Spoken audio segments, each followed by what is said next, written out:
Freedom is a heavy load, a great, strange burden for the spirit to undertake. It is not easy. It is not a gift given, but a choice made, and the choice made may be a hard one. The road goes upwards towards the light, but the laden traveler may never reach the end of it. Man approaches the unattainable truth through a succession of errors. Affliction comes to us, not to make us sad but sober, not to make us sorry but wise. You will be required to do wrong no matter where you go. It is the basic condition of life to be required to violate your own identity. At some point, every creature which lives must do so. It is the ultimate shadow, the defeat of creation. This is the curse at work, the curse that feeds on all life, everywhere in the universe. The gravest error a thinking person can make is to believe that one particular version of history is absolute fact. History is recorded by a series of observers, none of whom are impartial.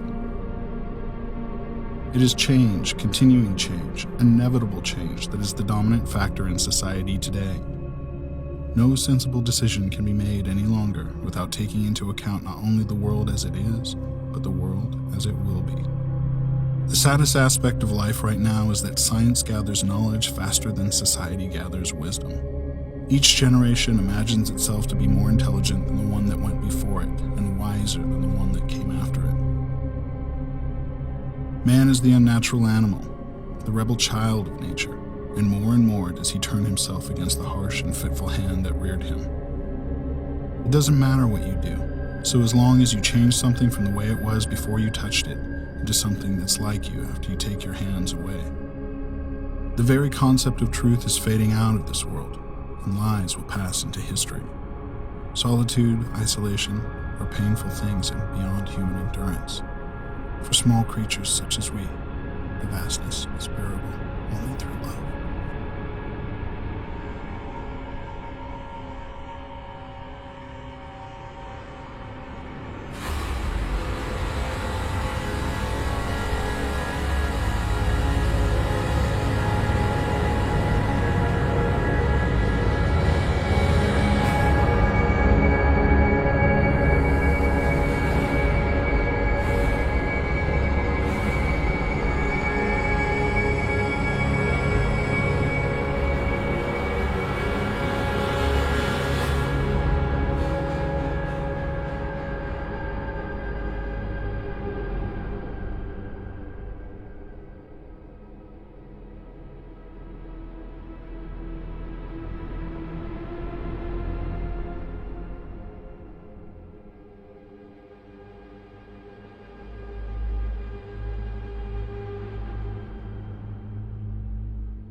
O blessed glorious Trinity, bones to philosophy, but milk to faith, which as wise serpents diversely, most slipperiness, yet most entanglings hath, as you distinguished undistinct, by power of love, knowledge be. Give me such self-different instinct, of these let me elemented be, of power to love, to know you, unnumbered three.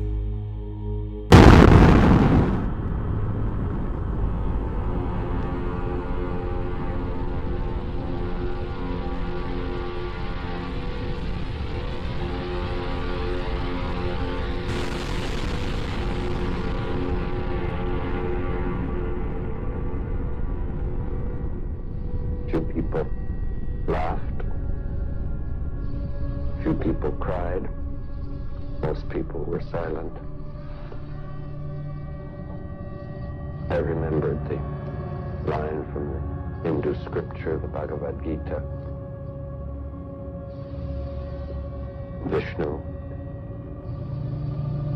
is trying to persuade the prince that he should do his duty, and to impress him takes on his multi-armed form and says, "Now I am become death, the destroyer of worlds."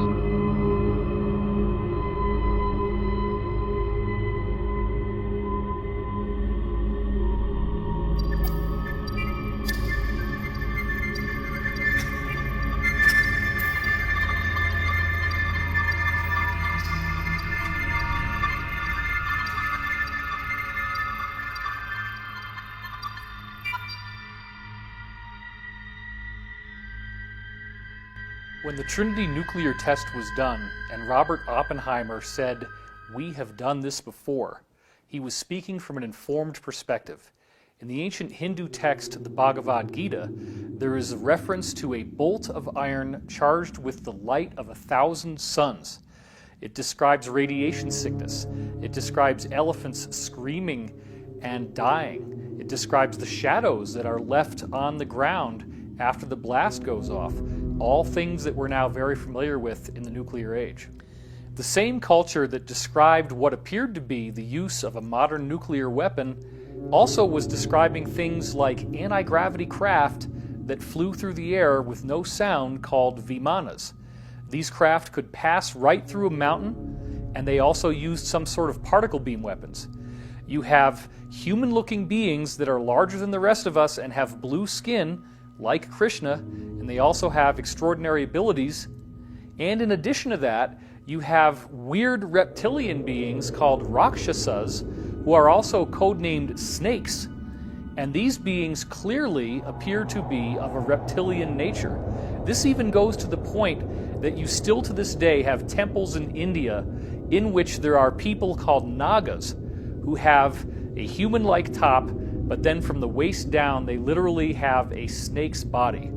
All of this stuff takes on a much different investigative hue once we look at the fact that the actual record of what we now know a nuclear bomb looks and acts like is dutifully recorded in these Hindu scriptures. So Oppenheimer was aware that this weapon unleashed a fury unlike anything we'd ever seen before. Prior to Hiroshima and Nagasaki, the scientists were the rock stars. Thomas Edison, Alexander Graham Bell, Marconi, Tesla. These were the rock stars. These were the people who made our lives so exciting that we went from essentially a primitive situation where in order to have food preserved, we have to have an ice box where literally pieces of ice are covered with sawdust, to now we have electric refrigerators. We have electric lights so we can read at night. We have thoughts being beamed wirelessly by radio, and then eventually even pictures through television. This was so exciting. People could travel, transcontinental railroad. All these things were coming out that had never happened before. The private automobile without the need for horses. And then all of a sudden, the nuclear explosion shows that technology hit a screaming brick wall. We could not trust any longer that our toys would be the instruments of our enlightenment. They could actually be the instruments of our destruction. Loading these nuclear weapons ended up basically acting as beacons to a number of ET races in our general area. The primary energy pulse that occurs in one of these explosions sends an energy that feeds back through the fabric of space-time. All stars, all planets are connected through electromagnetic filaments. Scientists call these connections the cosmic web. It looks like a giant spider web all throughout the cosmos. When a nuclear explosion occurs, it sends a feedback through this cosmic web. This is a problem because these extraterrestrials not only communicate through this cosmic web, but they actually travel through it from star to star. Therefore, when we detonated these devices, we sent out a signal saying not only are we at a certain level of advancement, but we're not at a certain level of advancement spiritually. Oppenheimer's key quotes revealed that he did not know what the effect of the detonation of the nuclear bomb would be. When they conducted the Trinity test, they were unaware as to whether or not this explosion would create a chain reaction that could actually destroy the whole Earth. And yet they proceeded forward because they believed that this weapon was the only way they could end World War II, and thus the ends justified the means. With how potent and how powerful these technologies can be, we can never expect to be able to handle them if we operate them from a low consciousness. When you raise your individual consciousness, when you actually make the effort to become more aware of an individual, that has a mirrored effect to society. It's a law of correspondence, as above, so below. So when you become more conscious of an individual, that makes society itself raise in consciousness. And when each one of us, every single one of us, begins making ourselves more aware, society itself is going to become more aware.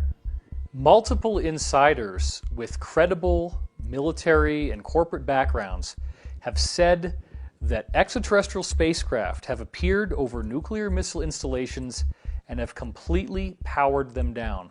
First, I'd like to briefly describe the incident that I experienced in March 1967. At that time, I was a first lieutenant, U.S. Air Force, stationed at Malmstrom Air Force Base, Montana. I was trained and assigned duties as a missile launch officer for the Minuteman I intercontinental ballistic missile. We had operational control over 10 Minuteman nuclear missiles. On the evening of March 24, 1967, while my commander was on a scheduled rest break, I received the first of two phone calls.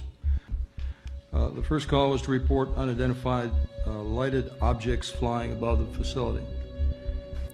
Well, they were hovering above the nuclear silos, and what was happening was they didn't attack the nuclear silos. All they did was shut down. Captain Robert Salas had like 8 nuclear-tipped ICBMs, and they all got shut down in rapid succession. And these systems have triple redundancy backup systems. So, and the guards up topside were with their weapons drawn with a glowing red saucer above the silo. And then the UFO then went 60 miles to the other base and shut down their nuclear missiles as well. This has happened more than once. This happened in Brentwaters in the UK as well. What most people haven't heard came to me from two insiders, Bob Dean and Pete Peterson, where both of them independently told me that in the year 1990, all of the nuclear warheads in the US and in the USSR completely melted down, became radioactively inert, and even the missiles themselves would just sputter around and wouldn't even fly a straight trajectory anymore. Right during this same time that all of these nuclear missiles were literally melted down inside the warhead, we also have this amazing formation appear on a dry lake bed in Oregon. The Idaho National Guard has a huge mystery on its hands, and that is our top story today. During routine photo reconnaissance missions over Oregon, RF-4 jets spotted and took photographs of a huge carving in the desert over 1,000 feet across. It has everybody talking. I mean, this is just something that, well, it chills you. How would somebody do this? It's incredibly time-consuming. A lot of expertise involved, had to take a long period of time, and maybe a lot of money. From point to point is exactly 11.5 degrees. Exactly. And the outer ones, they're exactly 23 degrees apart. Exactly. No variation. No variation. And there's something else puzzling here, something that you do not see. You do not see tire tracks, the kind of tracks that might be made by a tractor or a plow. No tire tracks, and no footprints. In Oregon, I'm Walden Kirsch for NBC News. The reality is that this is the same type of thing that's being done with crop circle formations, but on an even more impressive scale, and that mark was a symbolic statement from the ETs. The mandala, remember, is supposed to be a symbol of the cosmic mind, a symbol of the Creator, the origin of the universe, the geometric nature of how everything unfolds. So they're giving us a message. They're showing us that they will make sure that we stay on track for this positive future that's been promised to us in over 35 different ancient cultures around the world. Ladies and gentlemen, the President of the United States. Good evening, my fellow Americans.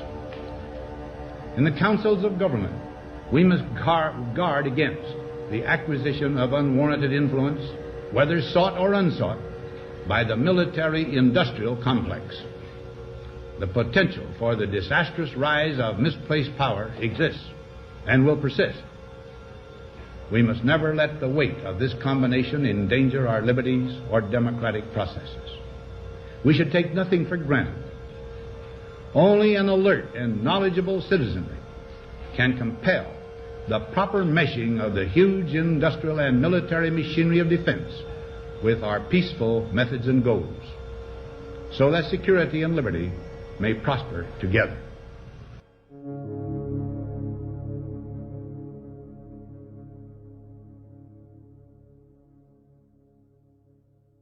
So when I really think about the speech from Dwight David Eisenhower, his farewell speech about the military-industrial complex, it brings up a lot of stuff for me. I was recruited to go off planet in 2006, and it seems to be related to the alternative 3 scenario that relates to creating colonies off planet. And the Mars colony was the planet that was being discussed during that time. And so when we hear about a warning like that, but we don't hear about the actual alternatives or agendas or ET government treaties and some of the things that were taking place, what was he really trying to say? There's so many layers to the military-industrial complex that we're starting to discover now. And I've been definitely researching and digging real deep in order to understand really what he meant.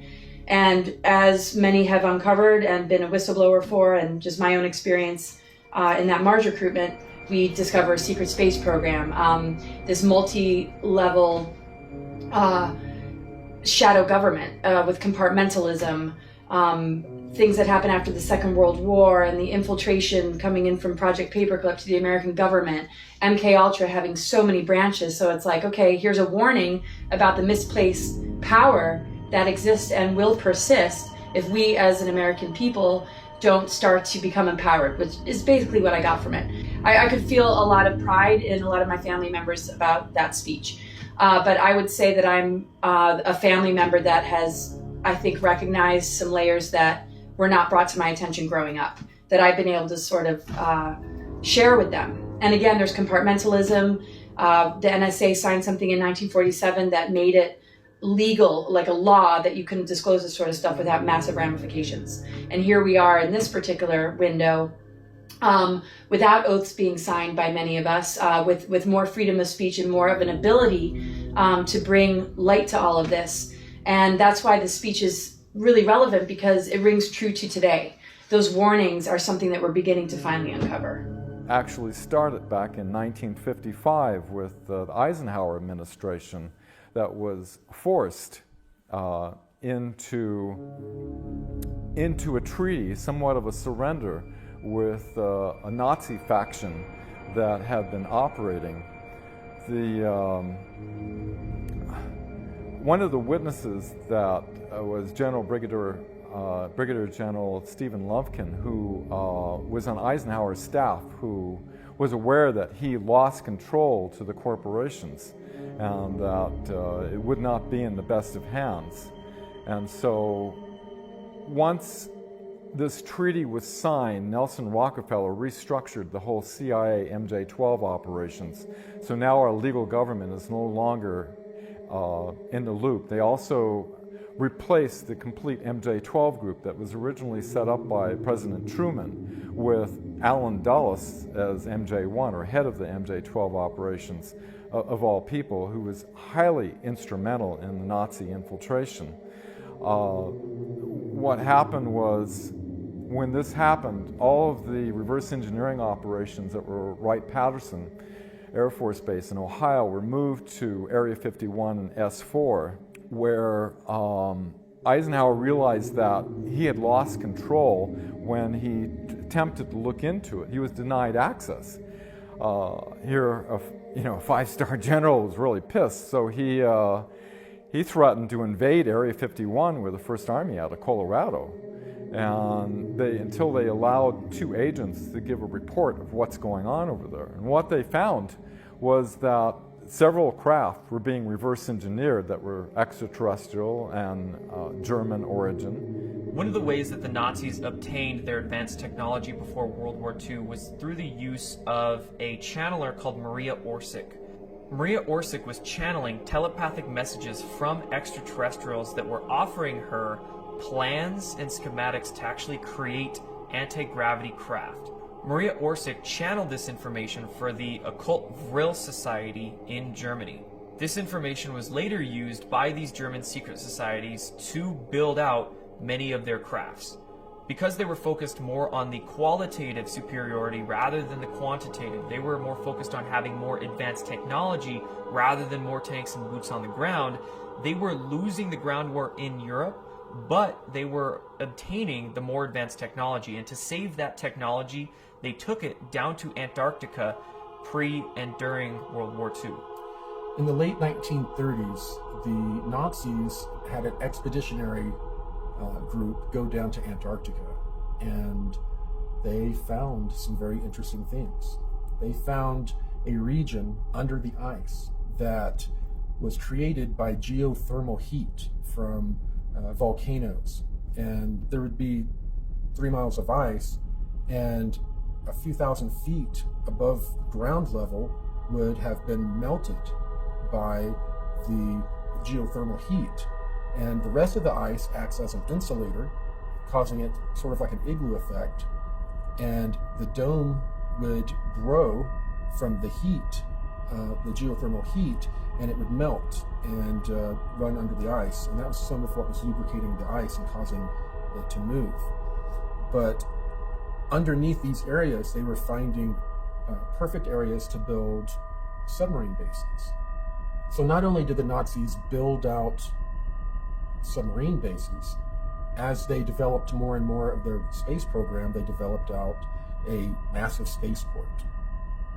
After these spaceports were developed, and the Nazis had handed it over to basically the Americans began to develop more and more research and development bases in Antarctica. In the late 1950s, a treaty was signed that stated that Antarctica was only to be used for peaceful research. Well, we were basically arriving and digging giant holes under the ice in various areas and building out these giant complexes, much like I think it was called Project Iceworm back in the 1960s, where in Greenland, the United States Army Corps of Engineers was building out an ICBM base hidden under the ice, and it was very sophisticated. I'm told that they were very similar in when they were built and how they were built to the buildings that were built in this program. Companies that were given access to these R&D bases began to develop NBC testing, they called it, nuclear, biological, chemical testing, which in the programs usually translates into them working with clones, working with different chemical compounds to affect how people develop psychologically or physiologically. So a lot of very, very dark scientific programs began to be developed down in Antarctica, and indeed are going on to this very day. One of the biggest things that the cabal does not want us to know about are the existence of these R&D bases and all of the horrible crimes against humanity that are occurring on these R&D bases. On December 9th, 2015, William Tompkins released his epic book, Selected by Extraterrestrials. I became aware of it early in 2016, but it wasn't until he had conducted several interviews that he and I became friends and began speaking regularly. The story of William Tompkins is quite amazing. Here's a man who's 93 years old, and he gets hired right as he begins his military career in the Navy, working in a highly classified program for the United States government at the highest levels, where he was personally responsible for getting information from 23 different American spies who were embedded in the German secret space program, which apparently included bases in Antarctica. A single Navy operative went into Germany. This is like 1939. He didn't believe this, but there was very strange organizations and different research groups all over, not just Germany, but in the occupied countries too. And strangely enough, Germany was putting in production fantastic vehicles. They didn't have wings on these aircraft. They didn't have empennage or tails. They had landing gears. Some of them were triangular shaped. Some were rectangular shaped. Some were round shaped, like a saucer. And so he, being a spy for the Navy, found out all of these fantastic situations that were going on inside of Germany. And this is an important point. Instead of him going to his boss, coming back to the United States, he went directly to the Secretary of the Navy, Forrestal. Forrestal gets tapped on the shoulder. He gets told, don't select a Navy officer to head up these operatives. What? He's told to select somebody who had never been in Annapolis. Now, almost every Navy officer, whether they're a one-star or a lieutenant commander, they've all been through Annapolis to learn how to be a Navy officer. It turns out Forrestal is told that every book in the libraries, every book in the colleges, every book in the universities, every book on this planet is misinformation. It's misinformation. So, which is initiated by the Draco reptilians as far back as 6,000 years ago. The reptilians really came into control and started to be able to manipulate what was going on the face of the planet about 6,000 to 7,000 years ago.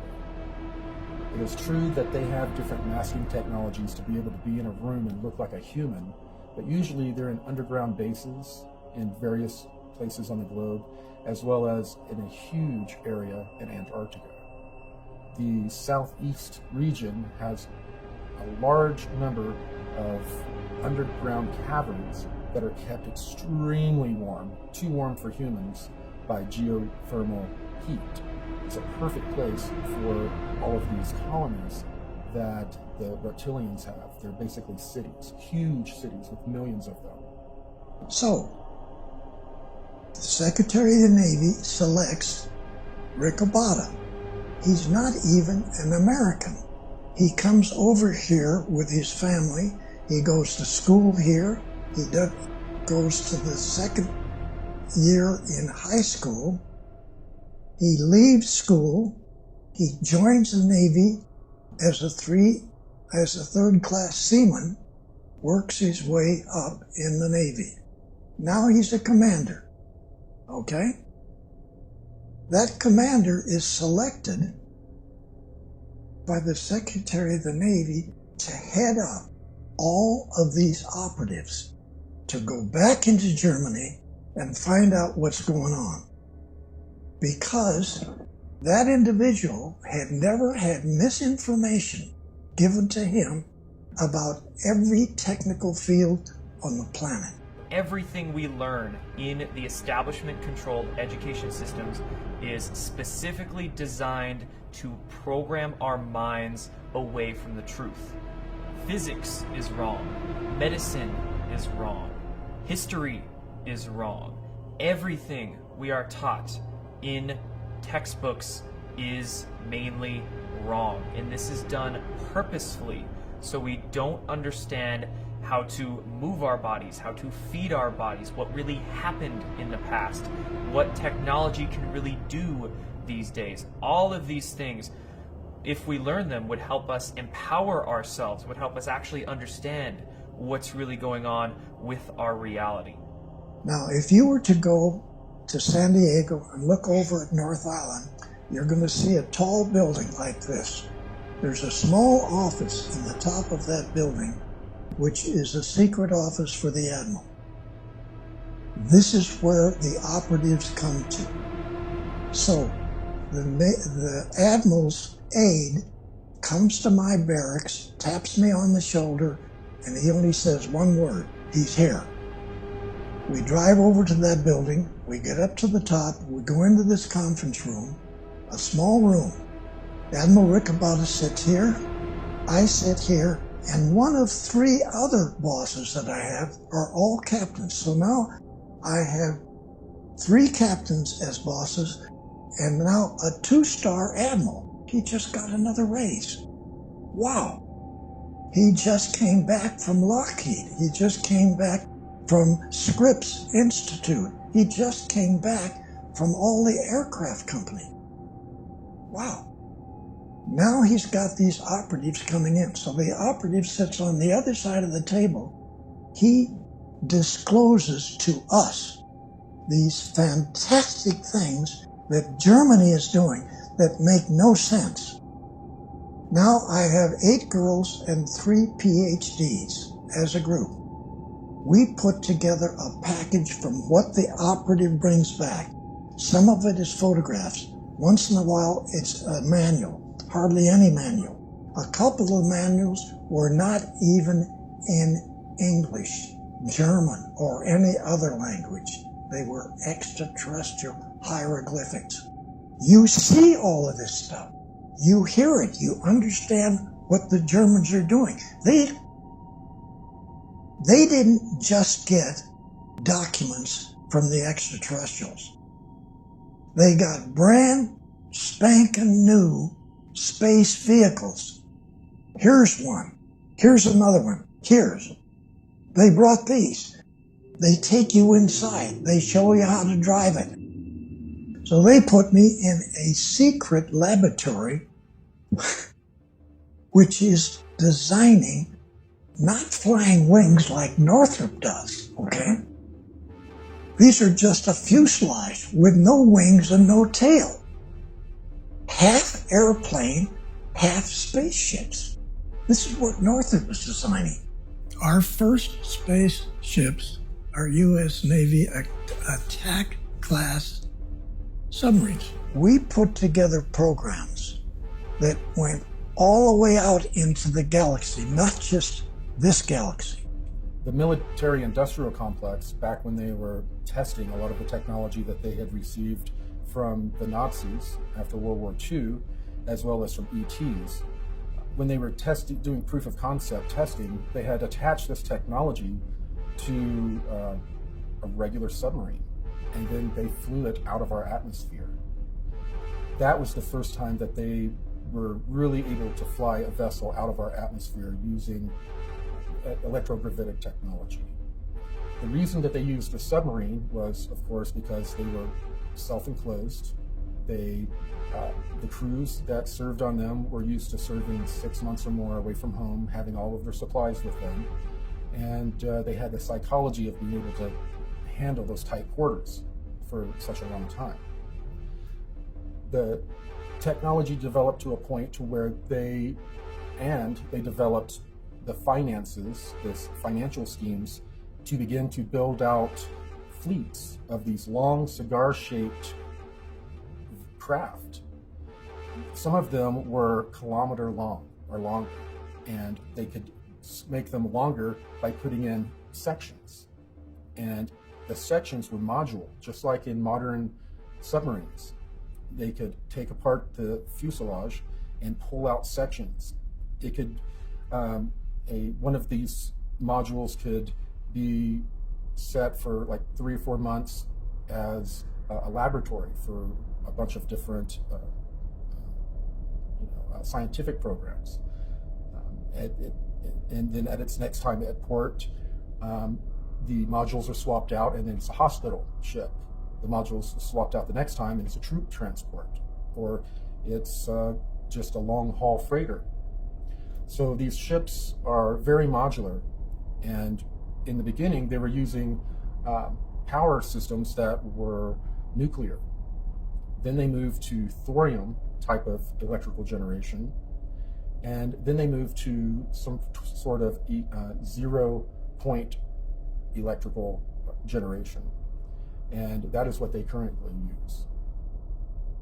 This is totally unreal that this happened like in 1942 on this planet. Extraterrestrial come from who knows where out in the galaxy.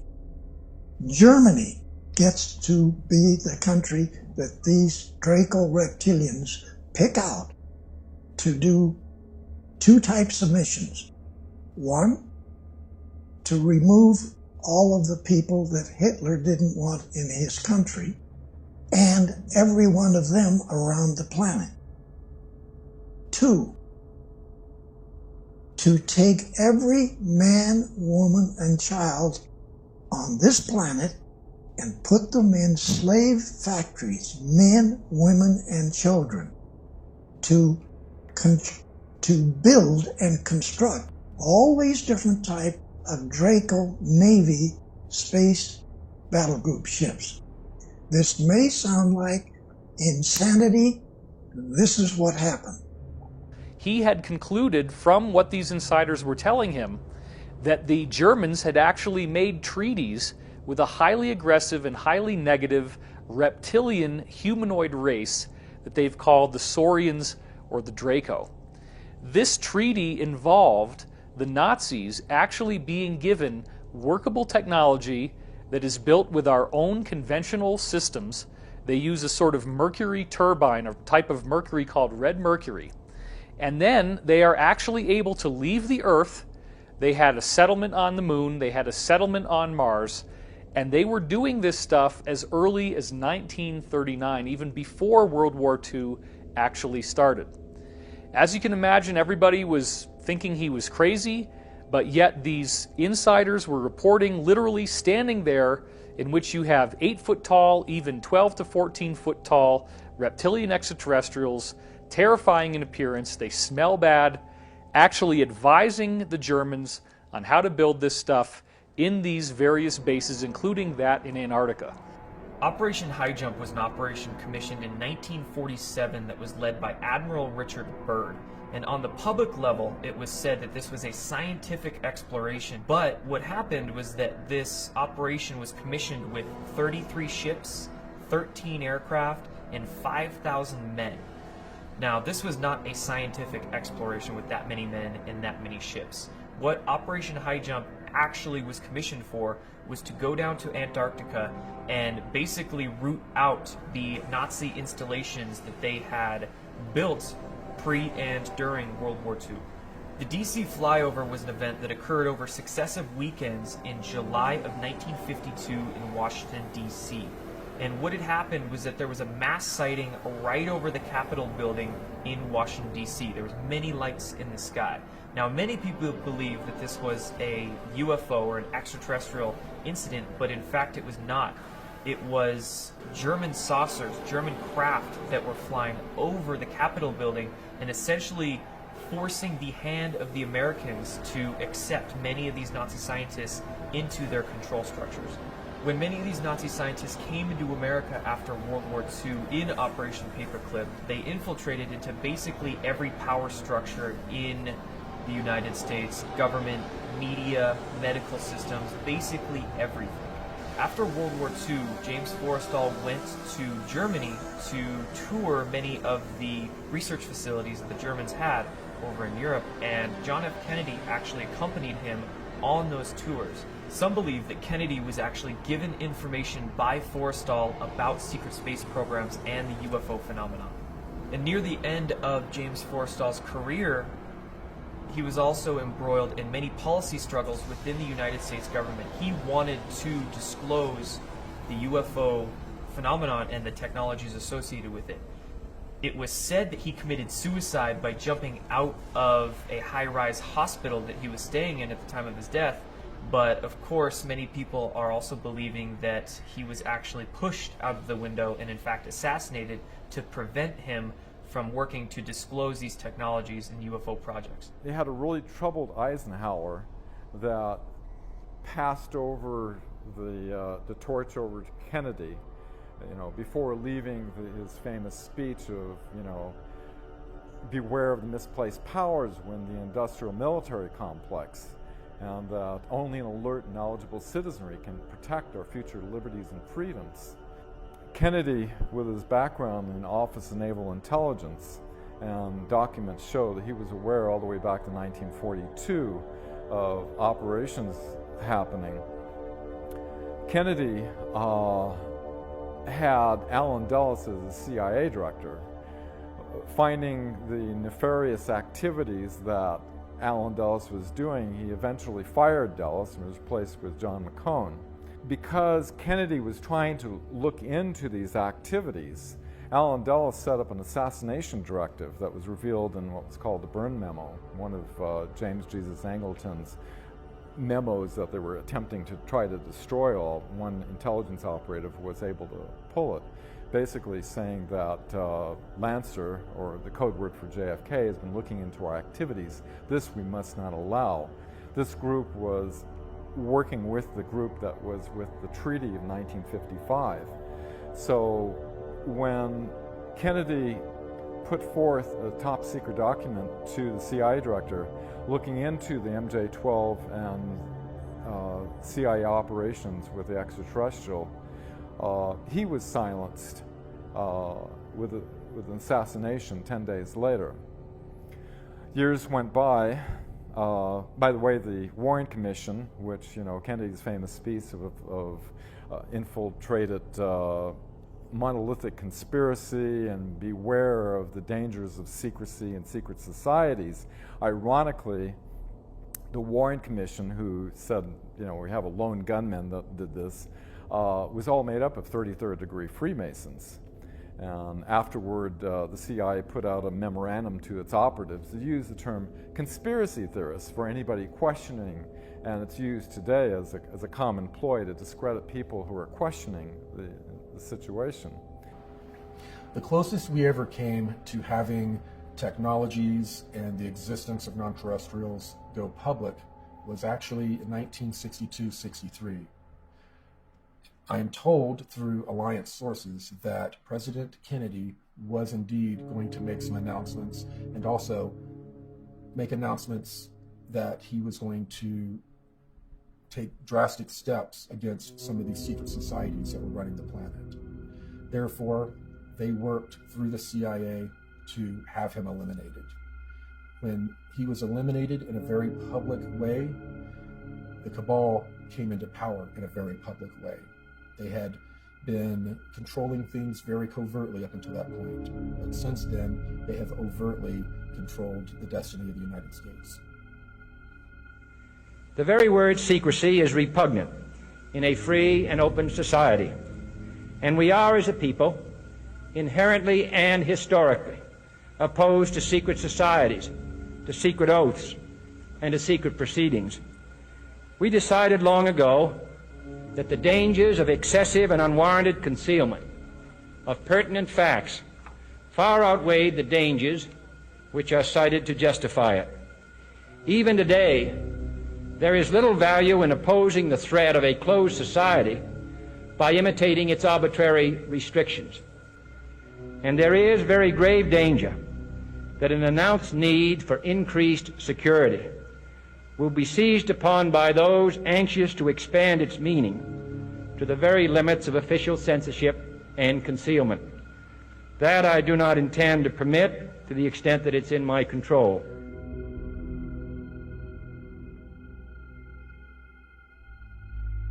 You were both in Skull and Bones, the secret society. It's so secret we can't talk about it. What does that mean for America? The conspiracy theorists are going to go wild. I'm sure they are. I don't know. I haven't seen the web. Number 322? Were you in the same secret society? That's right. Let me answer his question. Excuse me, what are you running? Whoa. Is anybody watching?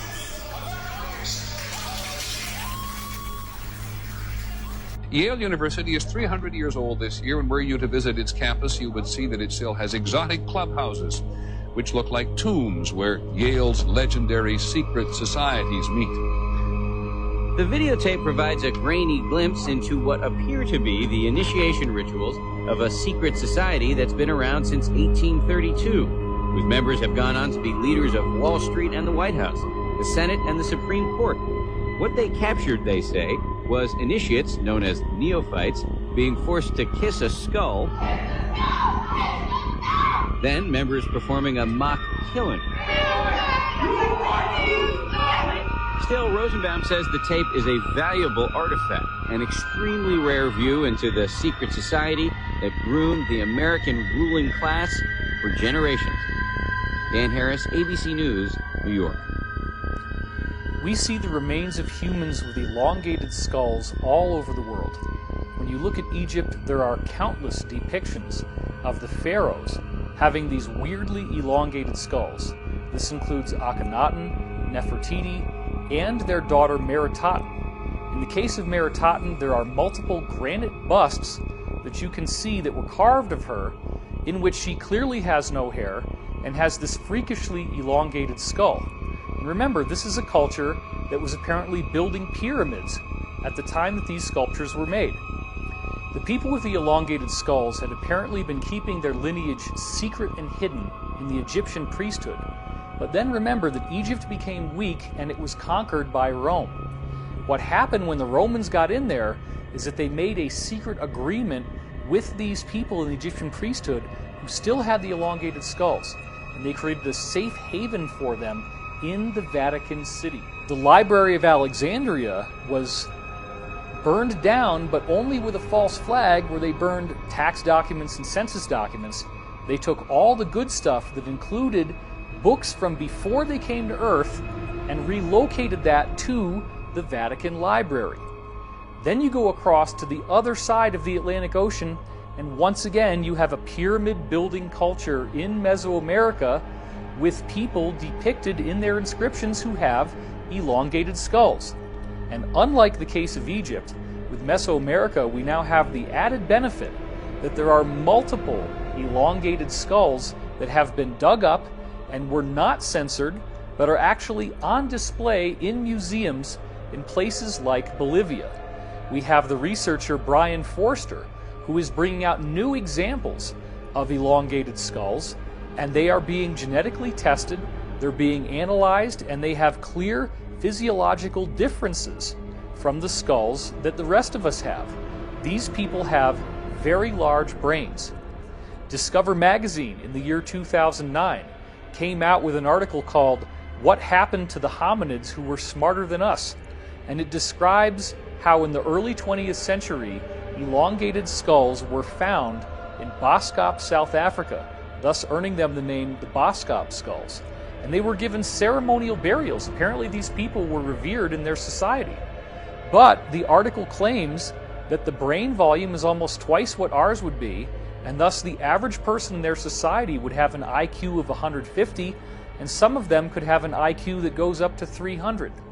These weird elongated skulls were also found in a dig in Siberia in a town called Omsk, and the men who dug them up were so afraid that many of them actually started crying and left their jobs and refused to come back. We furthermore see in the case of the Mongolian conquerors that there were reports of them having weird elongated skulls. And most recently, even in Europe, we have found tombs of the nobility, the wealthy people who preserve their bloodlines, such as in France. And they also have this bizarre elongated skull feature. It wasn't until insiders started talking to me that I thought about the fact that in the Vatican, you see people wearing these mitre hats, and those hats would very nicely conceal an elongated skull. These people with elongated skulls would look like us in their faces, and the hat would conceal the only thing that would make them appear to be different. My research also turned up data on an Italian noble family from the 14th century known as the d'Este clan. And the d'Este clan had very close ties to the Vatican. What's so bizarre is when you look at a painting of Prince Leonello d'Este and someone who is either his sister or his wife, the scholars don't really know, they usually call her Princess d'Este. They both have freakishly elongated skulls in this painting. The story gets even more interesting when you trace the descendants of the D'Este clan, the lineage that they left behind. For what you find is that King George I, who began ruling in 1714, was a direct bloodline descendant of these people who obviously had the elongated skulls in the 1400s. And then you find out that a variety of earlier British consorts, meaning nobility, also were direct descendants of the D'Este clan. Then it gets even more outrageous when you discover that the royal families of Norway, Sweden, Spain, and Denmark are all descendants of the same elongated skull D'Este clan. And let's not forget that only recently we found royal tombs in France and other countries in Europe in which the nobility again had these elongated skulls. And if you think this only has to do with divine right of kings and European nobility, you would be wrong. In 1988, an article in the New York Times traced fully 13 out of all of the 40 U.S. presidents at the time as having a direct bloodline connection to European nobility. In 2012, a 12-year-old girl named Brigitte d'Avignon actually did a much more complex genealogical study of the U.S. presidents using the power of the internet and computers. On the School Watch tonight, the story of a 7th grader from Salinas who claims to have made a major discovery about President Obama. She and her grandfather say that President Obama is related to all but one U.S. president. And she found that 42 out of 43 U.S. presidents all had a common ancestor in King John I from England. And this is not just any old king. This is the guy who actually chartered the Magna Carta, which became the defining element that turned into the British Constitution. D'Avignon says she spent countless hours on the internet over the summer researching the lineage of our presidents, a project that started with her trying to trace her own family tree. But I'm the first historian to do all the presidents. So that's almost all of the U.S. presidents that we've ever had. The bottom line is these people are tracking their lineage, they're tracking their bloodline, and they're making sure that their own people get steered into the positions of the highest power and influence worldwide, including the United States of America. Within secret societies, there can be both good and bad people, white hats and black hats. So many of these secret societies are, of course, involved in very dark practices.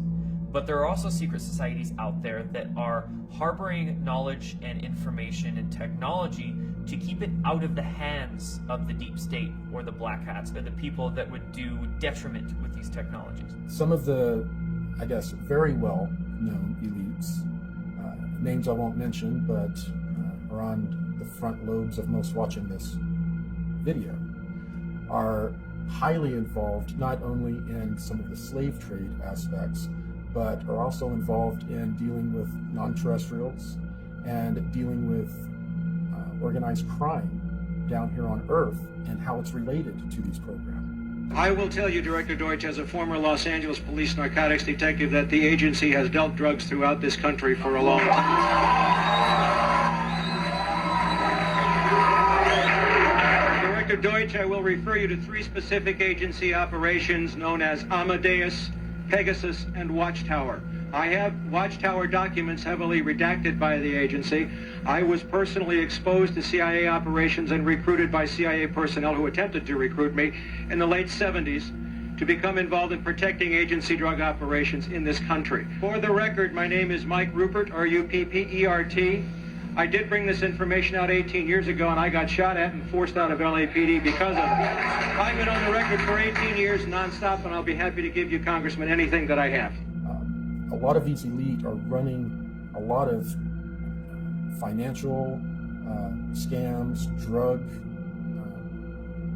programs to raise money for these secret programs that they have going on. And they take full advantage of this access.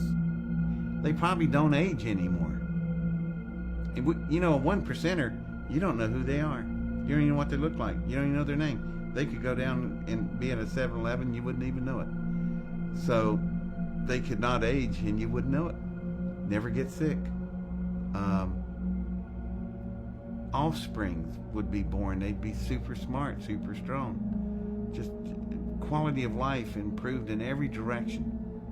And I'm sure the 1%ers are enjoying it, while the rest of us are dying with diseases and malformities and stuff. They're walking around, body beautiful. So that's just the medical area. Then think about the other things: transportation, the vehicles they travel around, home, security, all that stuff. Just, it'd be like somebody in modern suburbia looking at a man in a cave. We're the men in the cave. What very often occurs is that an elite will get to a very old, ripe age, or they will die in some sort of an accident, publicly. Privately, they are taken, and depending on their level, they are either age regressed or they have their consciousness basically downloaded into a clone that is an exact duplicate of them. They then disappear from the public eye forever and go into these programs or go into retirement. This is something that pops up a lot in the programs, and everyone that has served deeply knows that the elite have access, and many of them never really die. What the deep state or the cabal or the New World Order is a small group of very powerful but very psychopathic individuals that have acquired a lot of money, a lot of technology, and a lot of information over the course of centuries.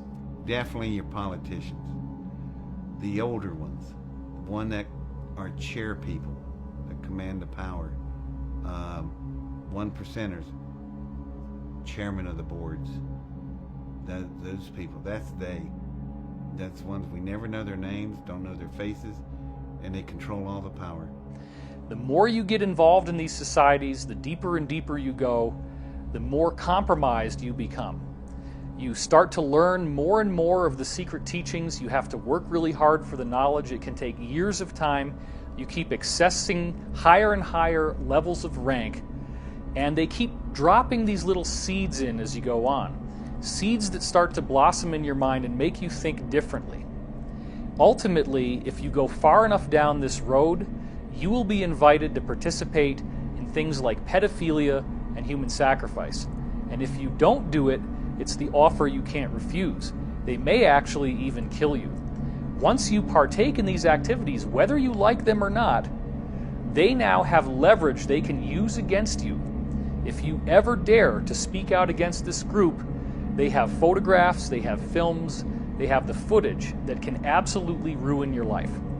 Deze mensen, de meeste daarvan, hadden een Luciferiaans geloof. En dan kan iedereen zeggen, ja, geloof bestaat niet en God bestaat niet, alles bestaat niet. Nou, voor die mensen was het de waarheid en de werkelijkheid. Hun diende dus iets onstoffelijks. Hun diende wat zij noemden Lucifer. En ik kwam dus ook in die kringen. Alleen ik lachte erom, want het waren voor mij gewoon klanten. Dus ik kwam in wat ze noemden Satanskerken.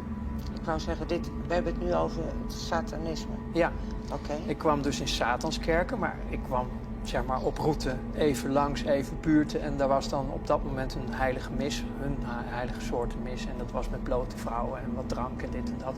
En ik vond het alleen maar leuk. Ik hechtte weinig of geen geloof aan hun geloof. Of ik was er eigenlijk niet eens van overtuigd dat het überhaupt allemaal wat bestond.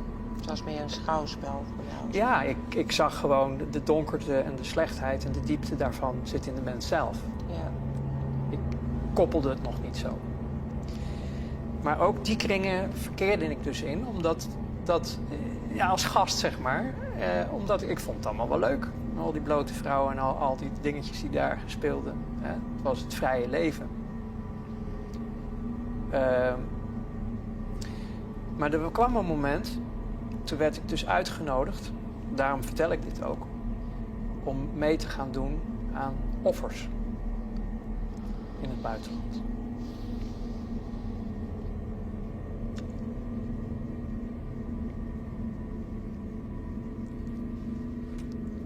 Dat was het breekpunt. Kinderen. Oké. Dat werd je gevraagd. Ja, ik kon het niet.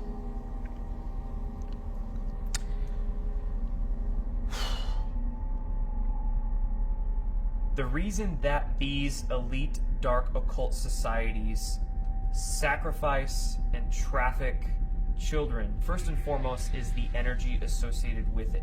So when a human is in the state of fear and trauma, they release a energy, and this energy can be picked up by essentially negative extraterrestrial beings, negative archonic influences, and they feed off of it. They literally feed off the energetic release of fear and trauma.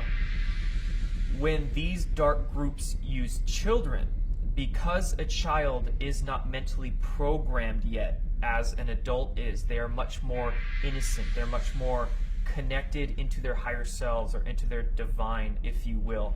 The trauma that they release is much more potent than using adults. During these ritualistic practices that the elite participate in, one of the compounds that is released in the children's body during torture, during trauma, is a compound called adrenochrome. It's released out of the adrenal gland during highly traumatized incidents, and this adrenochrome acts as essentially a drug. These secret societies that make up the deep state are nothing new. This actually spans back thousands and thousands of years, and they have always occulted this information for themselves. We need to understand what occulted actually means. Occulted just simply means hidden in Latin. It doesn't necessarily mean good or bad, it just means hidden. So these secret society groups have hidden or occulted this information for thousands and thousands of years. They've kept it to themselves, and they haven't shared it with anybody outside of their inner circles. The secret societies are really more of a front organization that they use to recruit people, and they will gradually over time find out exactly how ruthless and bloodthirsty you are. It is only as you go farther and farther into this, you become embedded with your brothers in a brotherhood, you become more and more involved, you get deeper and deeper in, that then they start hitting you with the really heavy stuff. Until we face as a society that these things are actually happening and that there is a centralized control group that is responsible for this, we will be doomed for these people to continue to exert their control over us. If we don't learn how to respect each other, then we're never going to make any progress. We need to learn from the Me Too movement and understand that there is corruption, there is rape, there is pedophilia, there is child trafficking, there is human sacrifice, there is cannibalism, and all of these things are happening because there is a hidden elite that actually uses these behaviors as part of their religious sacrament. It actually doesn't matter whether you believe that these people exist or not. The bottom line is that they are actually advertising themselves constantly. They do it in movies. There's a whole set of symbols that you can look for in movies that show their influence. They do it in video games. They do it in television shows. They do it in music videos like crazy. They do it in awards ceremonies.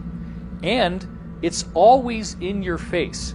Now is the time for us to get our heads out of the sand and understand that even if these things do seem unthinkable to us, there are people today who are actively practicing this.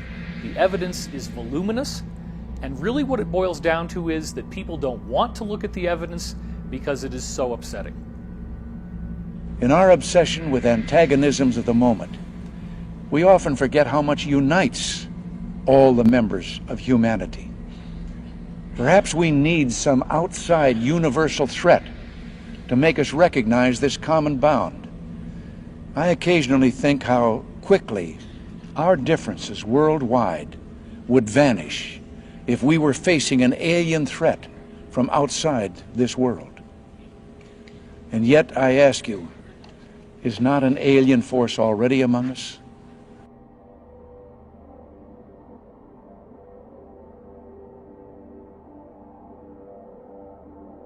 Solar Warden went active 1980, 1981. It was funded in large part by SDI through President Reagan, though that money was funneled off in many different programs. Solar Warden was developed to do exactly what its namesake says, to police our solar system. We were now able, we had the technology to prevent these interloper ET races from coming into our solar system, grabbing our people and leaving. We could now stop them. So Solar Warden was developed and began to do its job of policing the solar system. At the same time, we had the interplanetary corporate conglomerate, which is made up of all of these military-industrial complex corporations. We have all of these other programs that are developing technology at the same time and are developing much, much more advanced technologies. So advanced, in fact, that there are ET races that come here to trade for our technology. Corey Good is the one insider I found whose testimony ties all of these different threads together. I've heard Corey have knowledge of something that each of the different other insiders I've spoken to had said to me in the past. Nobody else had ever done that before, and that was fascinating because I had not put this information online. The information was proprietary. It was things that I'd heard over the course of conversations that could have gone on for many, many dozens of hours over time, spreading across about 20 years worth of my own past history. I think they chose children for these MyLab programs in several different ways. They had to profile them. They definitely used standardized testing and a few other ways to identify whether they had a skill or a talent that they needed. Then they would check out their family life. They preferred children from broken homes or from homes that were not harmonious, because the children are used to getting smacked around, they're used to stressful environments, and the parents were not always as attentive as other parents. Therefore, the children were able to handle a lot more stress, and the parents may not notice, certain behavior in the kids. Well, I guess you would say a typical day, if there is a typical day in the life of a MyLab, would be your parents dropping you off at school, just like any other day, and except that day, you're pulled aside and told you're going to go on a field trip. You're in a special education class or an accelerated learning class, you're special. You're being taken off campus to go, look at dinosaurs. Well, you are taken, put in a van. Usually a person is driving that is military looking, sometimes in uniform. They would then drive us for a little over an hour to Carswell Air Force Base. We parked inside this hangar that was a motor pool, and we walked to the back, and there was an elevator, and the elevator went down quite a ways. And when we came out, we were underground in a Cold War era type bunker. That would then lead us to another set of elevators that would take us down, where we would get on underground trams that would there were trains that would take us over 500 miles per hour anywhere in the world. When we were sent to one of these locations through one of these shuttles, we would then go through, sometimes because of travel time, we would only get 45 minutes of training in, sometimes 2-3 hours of training in. Then we would go back, be debriefed, and they would give us a chemical through a shot, and they would sit us in a chair in front of a movie screen and basically hypnotize us and give us a screen memory of going to a museum and looking at dinosaurs. They would then put us in the same van, drive us back to school, let us out, and as our parents picked us up, we would tell them all about looking at dinosaurs. MKUltra was a program done by the CIA in the 1950s and 60s, and within MKUltra, they experimented with trauma-based mind control through the use of electroshock therapy, through the use of mind-altering drugs, through the use of even hypnotic regression and many other techniques to figure out how to control and program human beings. There was programming at bases. They used military bases. because they won't have any interference when they have someone on a military base. And a lot of my programming took place on military bases. I would like to talk about the fact that there are rituals done at the military bases also, and that rituals are not a cover. The people that do the mind control are involved, and rituals are very much a part of how they do things. For example, naval intelligence members or people that are in naval intelligence are usually very involved with Ordo Templi Orientis. And that doesn't mean that everyone in naval intelligence is involved in that. But naval intelligence is responsible for a lot of overseeing of ritual activity in this country. And they are responsible for a lot of this going on.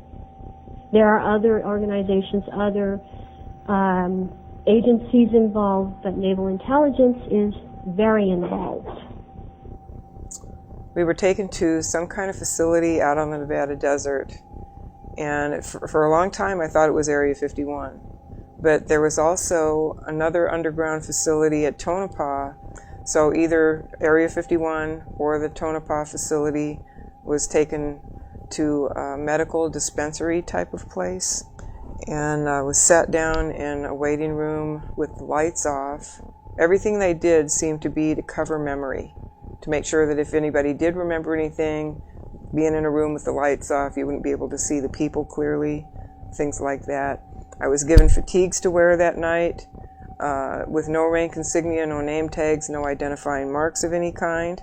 Was forbidden to speak to the other people that I was out there with, beyond what was necessary to run the test. So the situation they put us in was very isolating and very frightening, terrifying actually. And so we got to this facility, we sat down in this waiting room with the lights off, and I still see it really clearly. I could draw a picture. And one by one we had to go off to the side in this little room. Finally they called my name and I went into the little room. It was a small room. There was a security guard in there in desert camo fatigues, wearing a sidearm. He was standing at parade rest. And I was told to lay down on this stainless steel examining table that looked old, like it was maybe from the 40s or 50s. And I laid down on there fully clothed. I didn't have to take anything off. And I waited for a long time with that security guard watching me.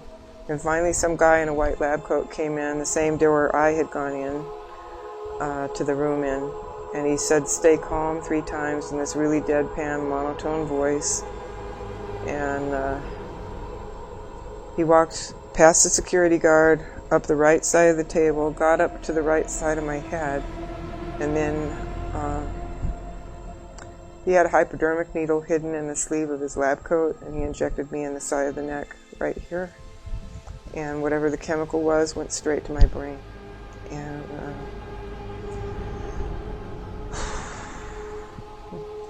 so I'm kind of in shock from whatever this injection's doing to me, because it went straight to the brain, and I was like, you know, in shock. Suddenly there's 2 guys on either side of that table pulling me up by the arms and dragging me off the table and down through this doorway where there was a long flight of stairs going down. And for some reason I remember it as one long flight going down, not switchbacks like a lot of store cases are. It was just straight down. They half carried me, half dragged me down those stairs. And at the bottom of the stairs there was like this little room that had a one-way mirror in it, and I went through the effects of that injection in that room, and I felt like I've described it so many ways down through the years. It was kind of like feeling like your body's turning to soda pop fizz or beer foam. It's just like, you know, when your leg goes to sleep and it comes back and there's all the pins and needles and tingling and everything else like that. It was like that was happening to my whole body. But super duper intense, pins and needles. And I just curled up on the floor and just screamed because it was just doing this number on me, you know. And I felt like I was coming apart somehow. I don't know why or how I thought that, but that's how my body felt. It felt like it was just going to come apart and run down a drain in the floor. And I had a feeling that because that mirrored thing on the wall, I think it was a one-way mirror, and they were looking at me through the mirror to watch me go through the effects of this. And I've racked my brain to try to come up with some idea of what this injection was and what it was for. And the only thing I've been able to come up with is maybe they were trying to create a chemical version of ascension. One of the technologies that I was exposed to while in the MyLab programs were the chemical cocktails they would use on us. They would use them to enhance us in many different ways. Some of the ways that we would be enhanced would be if they discovered we had an intuitive empath ability.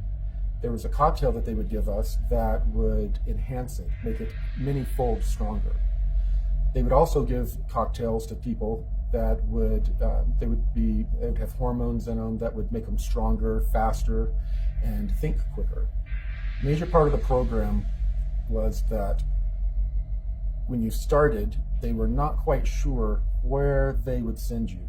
A lot of the kids that were in these programs, they would end up in different syndicates here on the Earth working for the Cabal, and a small percentage, very small, when you end up going into the secret space program.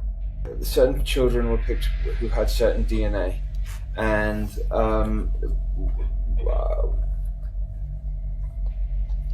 I was connected with that. And what they did was, when we were like 5 and 6 years old, they took us there, and they trained us, and we did. We learned and we trained and we did all sorts of operations when we were there. Now, when I was 5 years old, my parents moved to Los Angeles at the time, out of the blue, and I was living on Sepulveda Boulevard, and the Mars jump rooms for children were on at 999 Sepulveda Boulevard. I now know.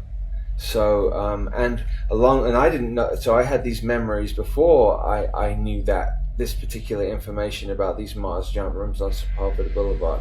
It was a lot of training. So say from 5 years old to 25 years old was spent there, and I know some of the people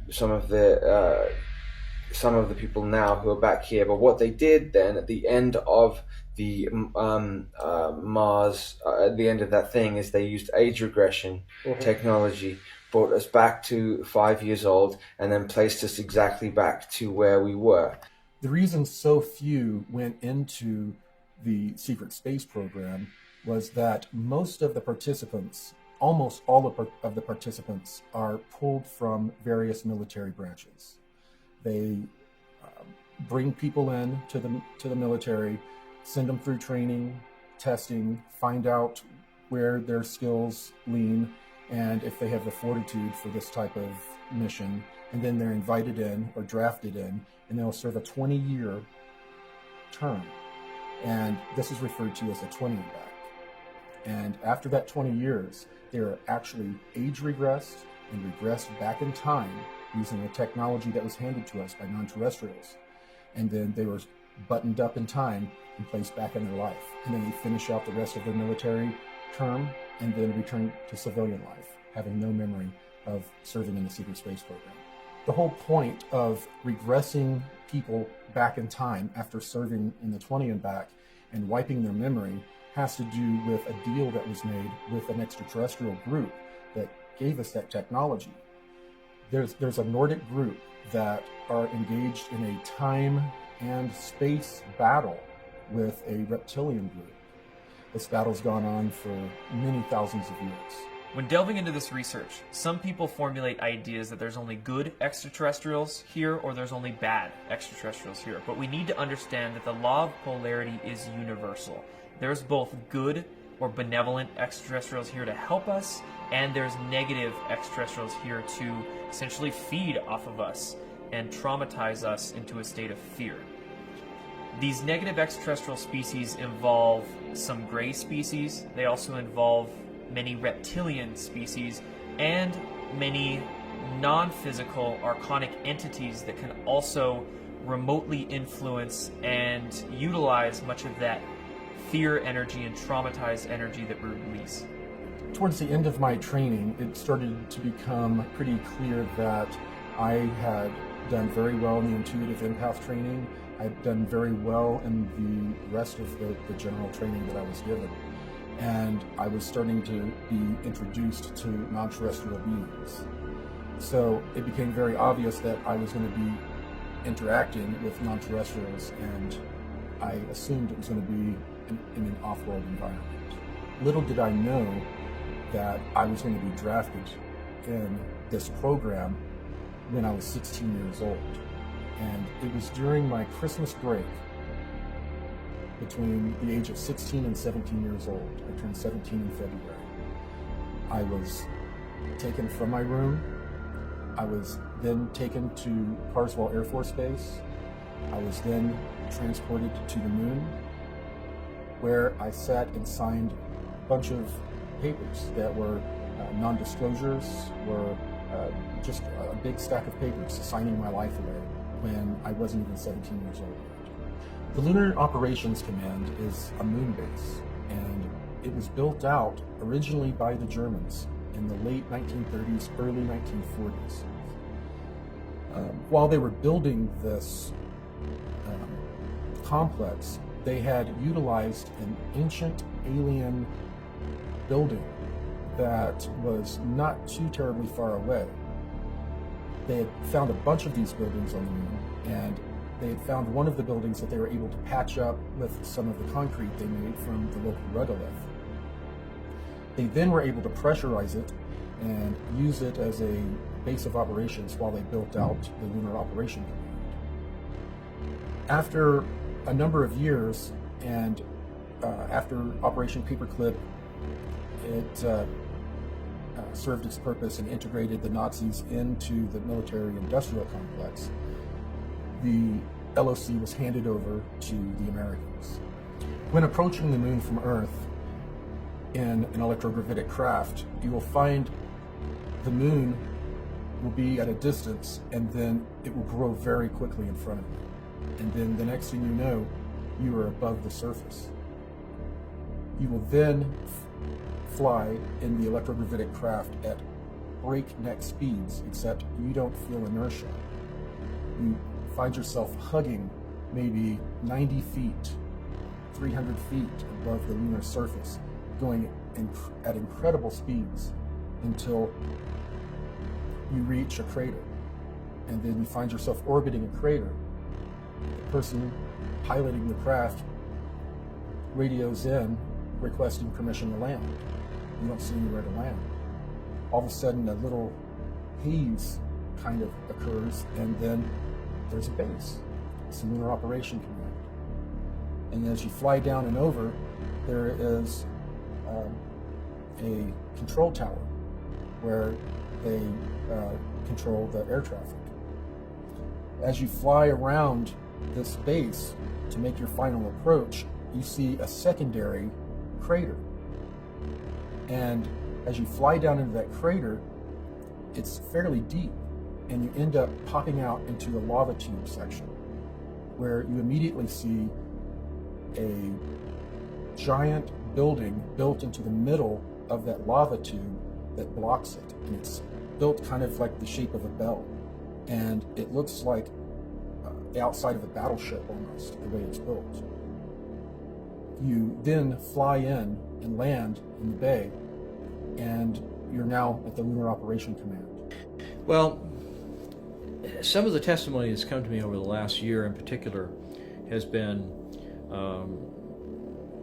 nothing short of startling in terms of the degree to which the space program, the secret space program, has expanded. I've talked to people who have said that there is and has been an ongoing extrasolar planetary colonization program that's been going on for decades and decades. I mean, to the point where one of the people who had actually gone, and this was the claim that he made, that he was on a warp-capable spacecraft that went from here to the edge of the Andromeda Galaxy in 20 minutes, and that when they got there, they located at least 8 Earth-like planets in some of the star systems along the edge of the galaxy, and 8 of those planets had human life on them. They were Earth-sized planets with sun-like stars similar to our sun, at approximately the same distances. They wound up using some kind of radio telemetry sensors to determine which ones were broadcasting in conventional radio and television signals. They found 2 planets like that, 2 of which were speaking English. And the minute I heard this, I thought, well, this is complete baloney, or this system, this whole program has been going on for a lot longer than anybody would have dreamed.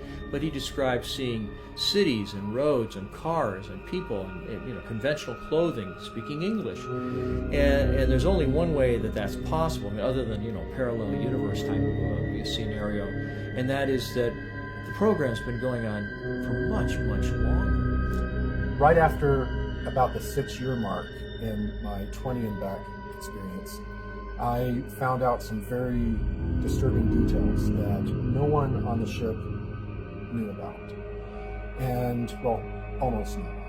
I was approached by a petty officer Wheeler, someone who I honestly had a crush on, and she used that to her advantage. She needed me and an engineer to help her get into a room, a restricted room, and look into some pods. She wanted to know what was in those pods. She had a bad feeling. Well, we helped her get in, and I was standing watch. She and the engineer opened up one of the pods, and they were cryogenic chambers, and they were full of people that had basically looked like they'd been filleted and cleaned and sent to the market. While I saw this a little bit from a distance, some gas was escaping from this pod, and it overcame the petty officer and the engineer, and they collapsed. And as I was turning to run through the door I was watching through, I collapsed. After I came to in the sick bay, they had explained that the 2 others had died in the accident, and that I was being held for debriefing. I was then debriefed, told not to repeat the information to anyone else. If I wasn't a valuable intuitive empath, my fate would have been much different. So they sent me back to my regular duties and told me that from time to time I was going to be pulled over to work on a different deck on a different project. And this project was basically a galactic slave trade. It turned out that for many decades, while we were developing technology to try to fight some of the negative ETs, there were extraterrestrials that were coming into our solar system, were coming to our planet, would swoop down and kidnap people and leave, and then take them and trade them off into some sort of galactic slave trade that's going on. After a while, the benevolent powers that be decided, you know what, this is a commodity. If we start calling our own people and trading them off to these extraterrestrials, we can get trinkets, we can get technology, we can get biologicals, and that's what happened. They would trade human beings for biological samples, much like what Emery Smith would end up receiving in his lab and doing different experiments on. And they would also get technology, and they would trade the humans off. The humans would go off to be used in any number of ways. Humans are very coveted, not people are only leaving to be food for reptilians. That's a small percentage. Most of them are being used for their skills. Humans are very well known for our engineering, our creativity, our ability to bring things from our mind and create them and engineer them. And strangely enough, we are coveted and used in that fashion. So the Cabal group has been basically utilizing human beings as a resource. So as little groups of people from all of these different programs started to join and work very quietly and secretly to not only find out the full truth of what was going on, but find a way to combat it. The SSP Alliance is a very small fraction of the overall secret space program or secret space programs, under 1%. So the only technology that they have is what they brought with them when they defected. It is a ragtag group that is doing their best to bring full disclosure to humanity. They don't want a slow, protracted disclosure. They want all of these technologies given to all of humanity at once, not to any one group, any one country, to everyone at once. And that is what the Secret Space Program Alliance has been working for. The collective story that these insiders have shared with me is much bigger than where the UFO community had been going up until then, and thus it has utterly revolutionized the whole basic discussion of what everyone is now talking about. Whether they agree with it or not, everyone has had to deal with the concept of the secret space program.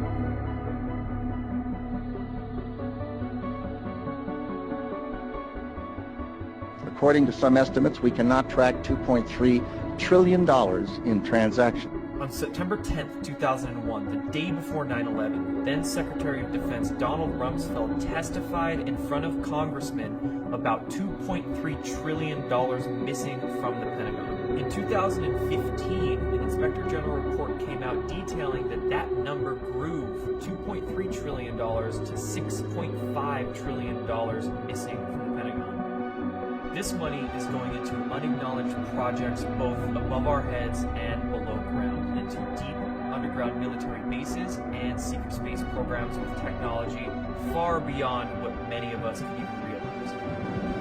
Our black budget, for instance, garners $1.023 trillion every 2 years. It's over $500 billion a year. Right now, there are 131 active deep underground military bases in the United States. There's 1,477 of them worldwide. Each one has an average cost of $17 to $19 billion. Each one is built in the site, it used to be, it'd take a year to 2 years to build each one, and now they're capable of building a couple of them a year with sophisticated methods. Area 51 is only one base, one of the 131 bases. Of these 131 bases, I call Area 51 a mega base. It's got more than one base in it. It's Tonopah Test Range, Area 51, S2, S4, Groom Lake, and a host of others. Now, these mega bases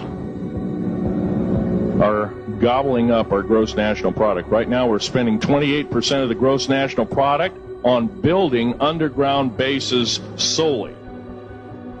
China has built 50 different ghost cities that collectively are built to hold an estimated 64 million inhabitants. The apartment buildings, the roads, all of the infrastructure, all the plumbing, all the electrical, everything you need for a city, and there's nobody there.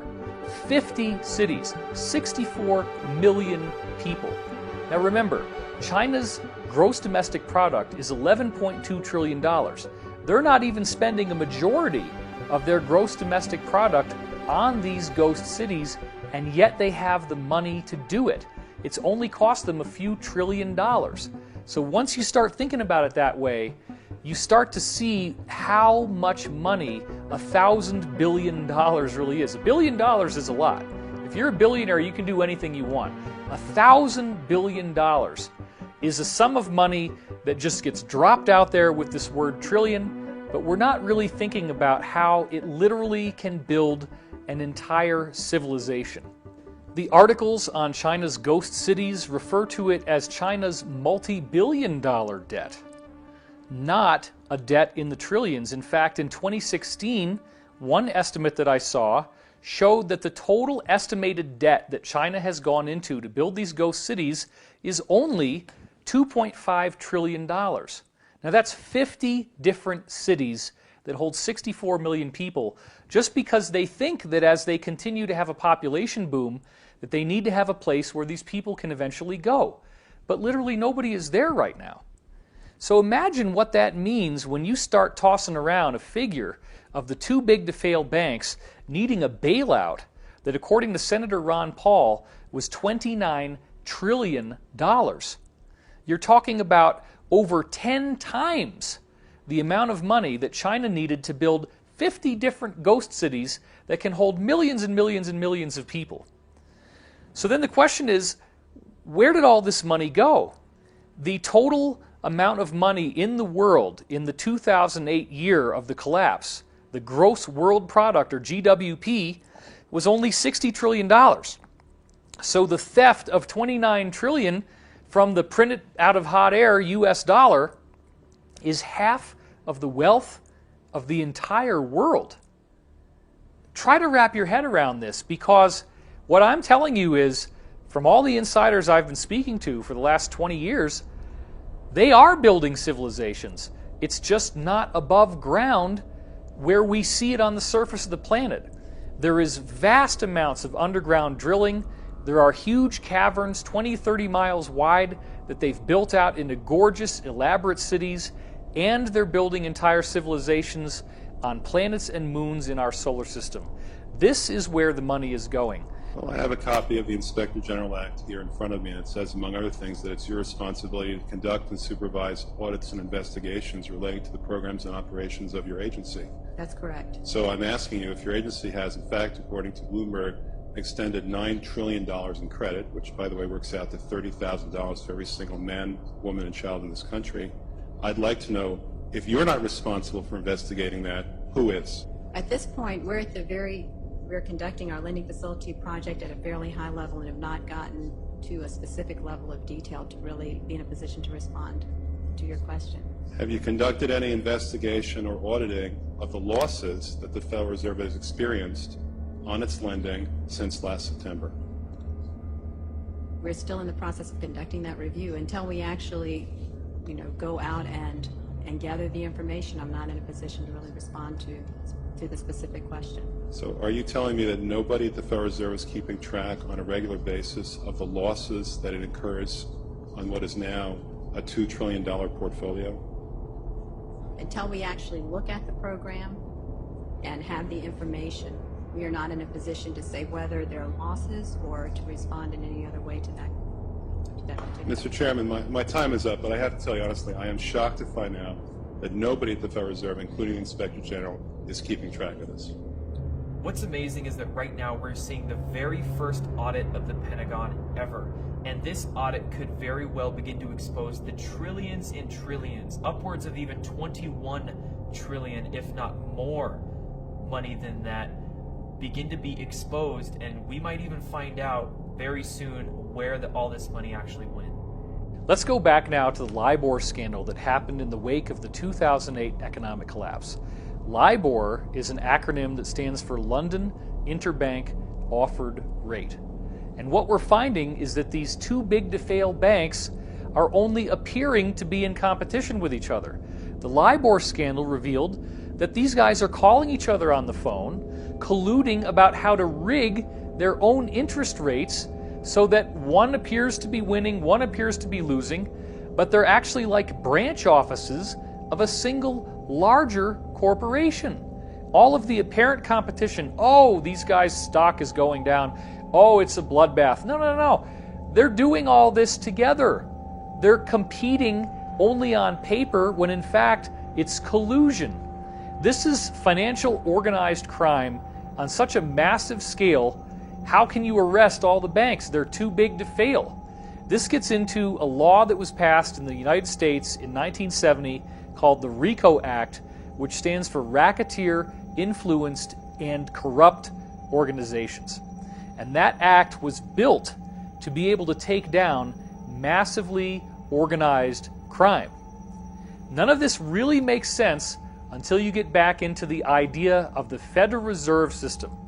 Now, up until the Federal Reserve was founded in 1913, the United States essentially was in control of its own currency.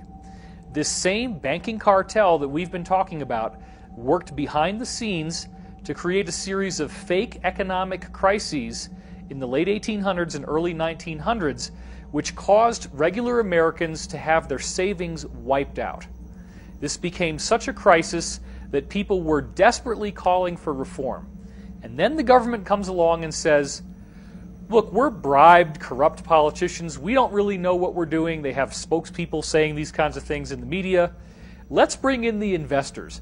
Let's bring in the British bankers, the people who really know how to make money.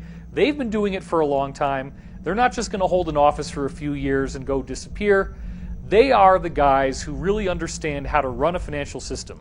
So what did we do? We handed over the issuance of American currency to a private corporation of private bankers. When you see Federal Reserve note on the US dollar, that means it's printed by the Federal Reserve. The Federal Reserve, since they came into power just over a century ago, has eroded the purchasing power of the US dollar by 99%.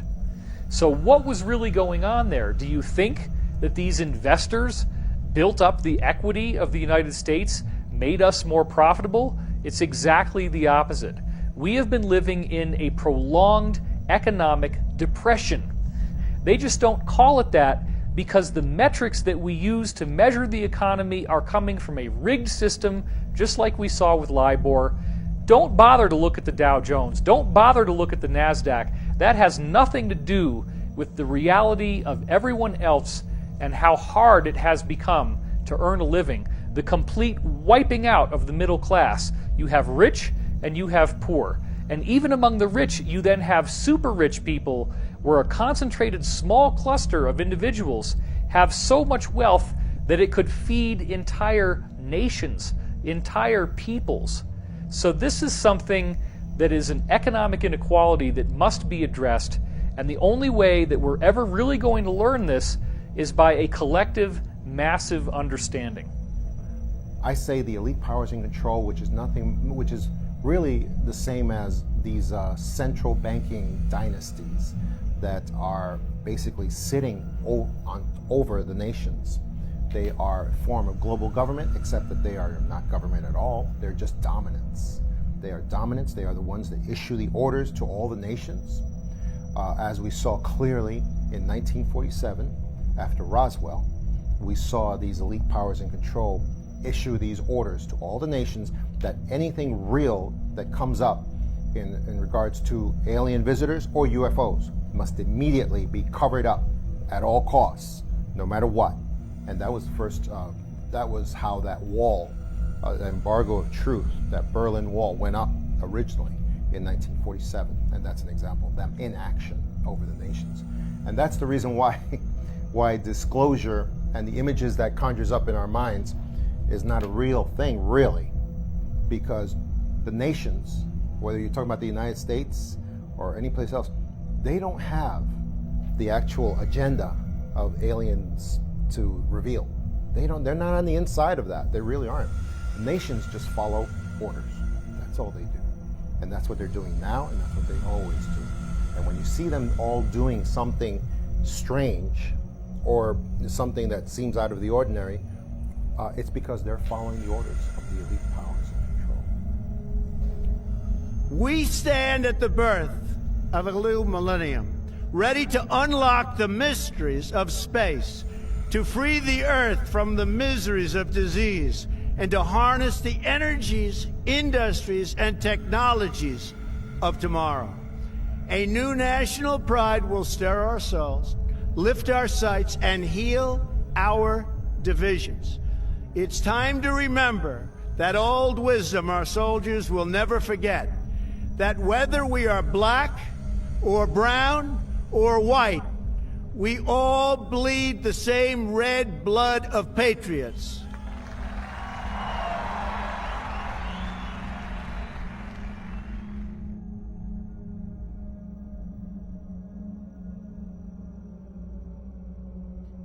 After the inauguration, the president signed a number of secret memorandums stating that he wanted the release of advanced technology, and a lot of this technology was involved in the space program, and he was very aware of it. We know that President Trump is aware of advanced technologies because his uncle was the one who went in and cleared out the safe of Tesla after his death. So we are fairly sure that President Trump grew up bouncing on his uncle's knee, hearing stories of free energy. Aside from the Secret Space Program Alliance, we have a different alliance. It is made up of all of these countries that have been fighting against this cabal for 50 years or so. It is also made up of various military groups that have broken away from the cabal, such as elements of the United States military intelligence groups have broken away and have been participating with a lot of other breakaway groups in trying to overthrow the cabal who took over the United States back in the 1960s, around 1963. This alliance, Earth Alliance, began to get more and more organized.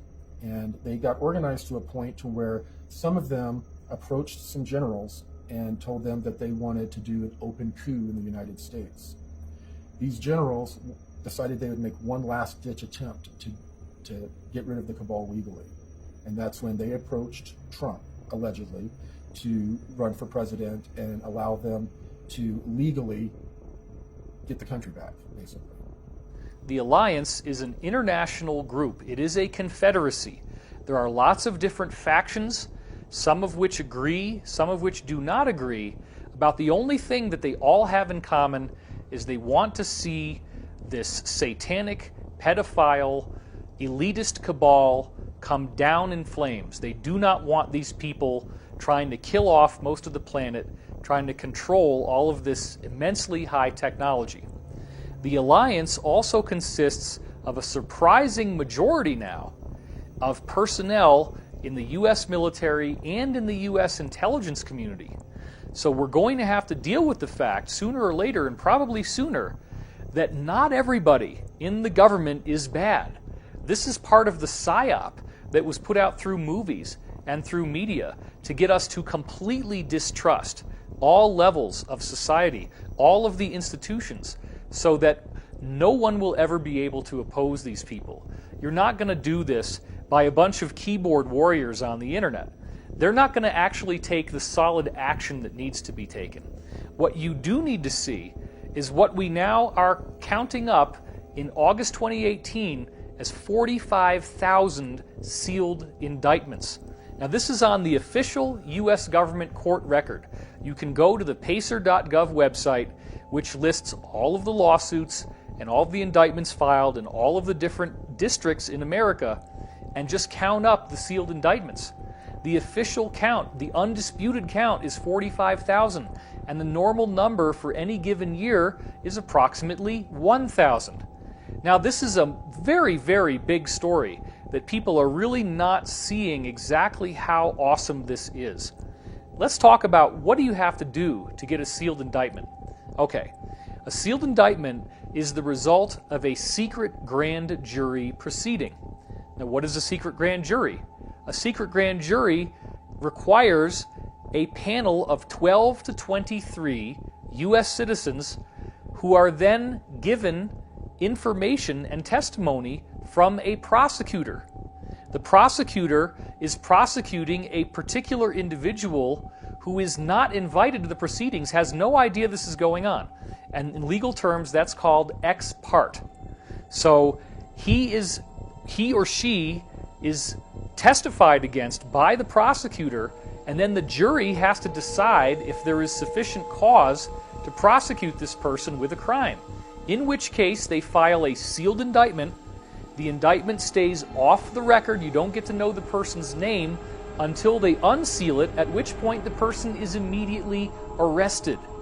And then they get to have the regular trial by jury with a judge. But you have to understand that the prosecutor is either a federal U.S. attorney, a county district attorney, or a state attorney general.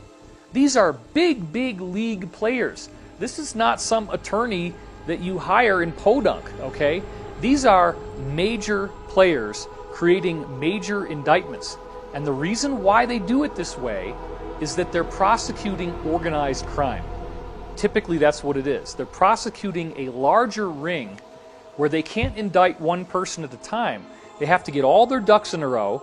They have to line it all up so that when they unseal the indictments, everybody gets arrested at once, and there's no ability for them to tip each other off that something happened so that the rats can flee off of the sinking ship. They all get nailed at once.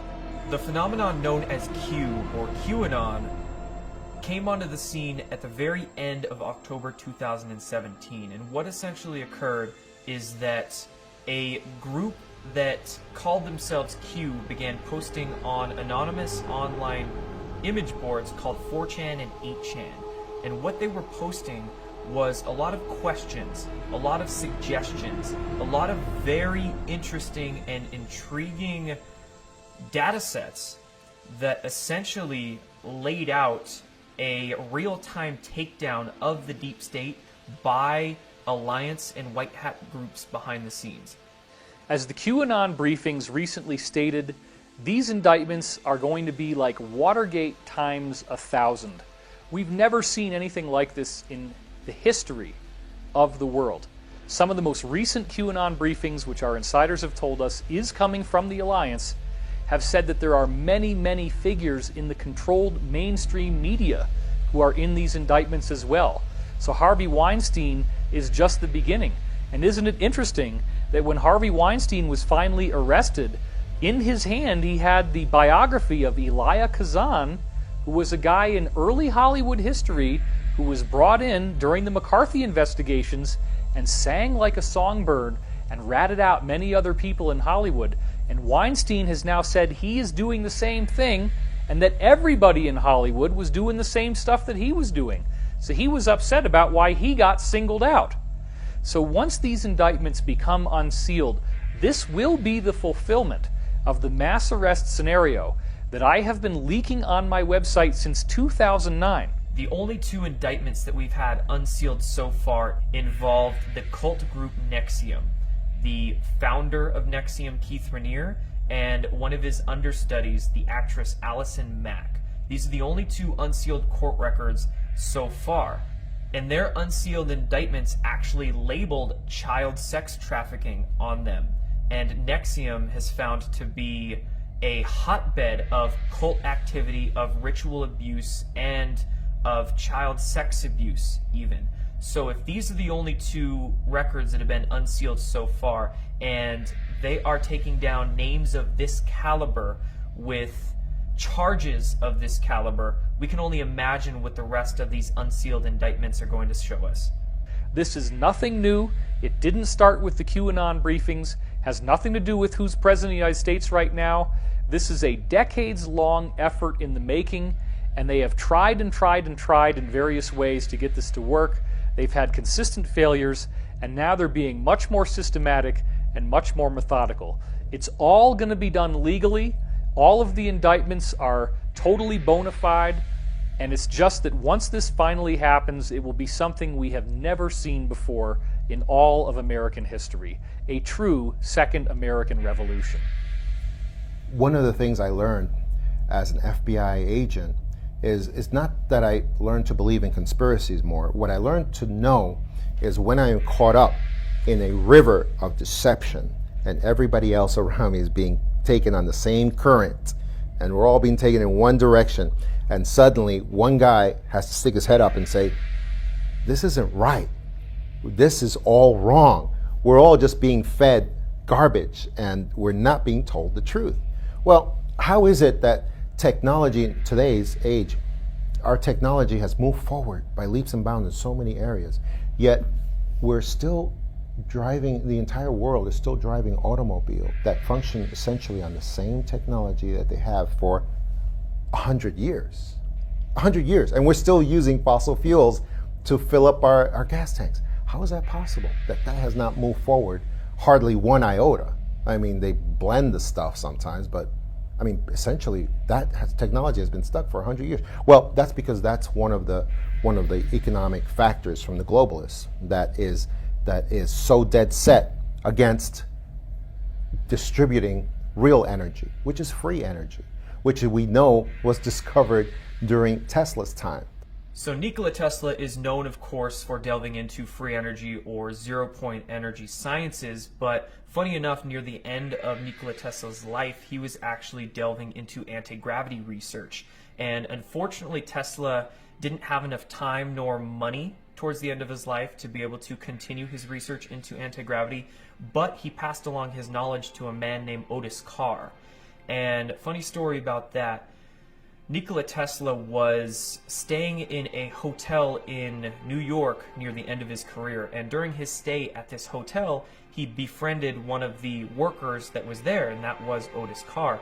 And they courted a relationship, and Nikola Tesla actually felt comfortable enough to begin sharing some of his research with Otis Carr.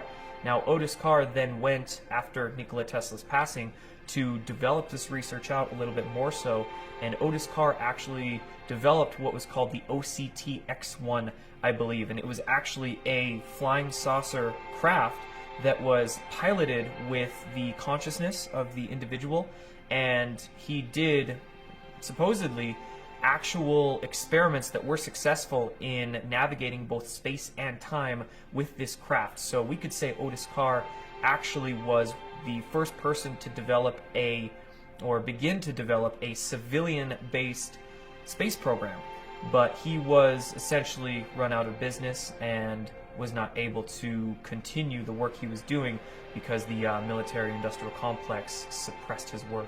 But the same forces that destroyed that, I mean, at that time, supposedly it was Thomas Edison, who was a part of the global system. I mean, he was the original fossil fuels and normal electricity system, and he was but he was just a front man to destroy Tesla and destroy his because the efforts to destroy his patents came from national government, not just Edison and his private conglomerate that had billions of dollars even at that time. And the reason for that is why? Because this effort to repress free energy was coming from the elite powers in control, the ones that sit on top of everybody and tell everybody, we got to stop this. And what we're seeing today, of course, is that free energy is like a dam that they're sprouting leaks, and it's getting ready to burst forward because it is coming. It's coming really soon because it's been out there for so long. And I think we're getting to the point where it is going to come forward. And it's going to come forward maybe from several sources at the same time because the pressure has built up so much from so many different sources. So I think we are going to get it very soon. I was asked to give a paper at Vandenberg Air Force Base to the American Institute of Aeronautics and Astronautics. And their normal request would have been, tell us how you're trying to get new business using advanced technology. In other words, that was my job, to run 250 guys with different disciplines to try to get new business. But instead, I surprised them by saying, I want to give a talk called The Giant Discoveries of Future Science. And there was a moment of silence, and okay. So I developed this talk, and in this talk, what I established was I distinguished the difference between engineering and science. Engineers being people who want to build something and make it work. They don't really care how to get there. And the scientists who want to know the, quote, truth. And I made that distinction, and then I gave examples of 10 scientific facts that are essentially established you know, the Earth evolved by gradual processes, and the Maxwell's equations are the right answer, and then Einstein's E equals mc squared, that was all good. And then I took these 10 greatest achievements by the 10 scientists and asked, what can we tell about these 10? And the interesting thing was that you could tell 3 things.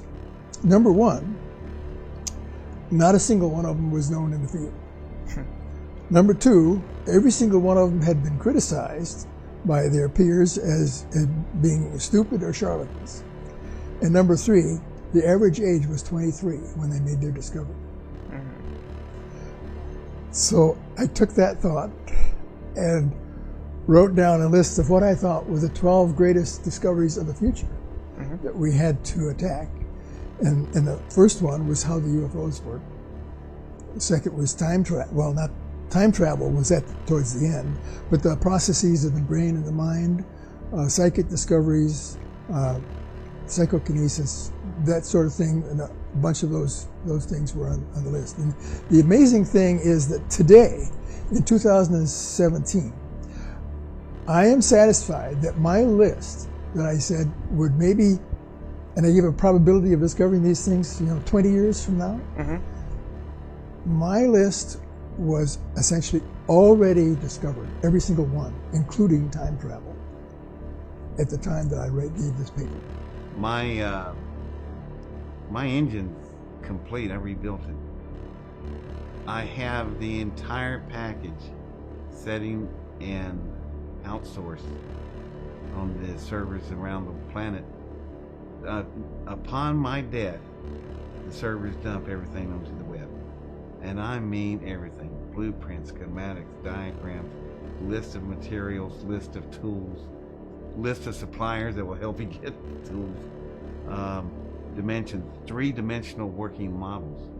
You'll be able to any normal lab would be able to reconstruct this thing, get the same results I did. And I want that done because that will be validation of technology. But once it's built, it's not going to sit there. They're going to use it. And I expect in a year's time, once that kind of technology is dumped, they build it, they start using it, oil is reduced to a lubricant planet-wide, and that's it. That's the first step. Imagine what happens next. I don't want to be around. That's the reason it would be a media circus, and I just not into that. So I'll just leave it behind, and y'all can play with it and do with what you want.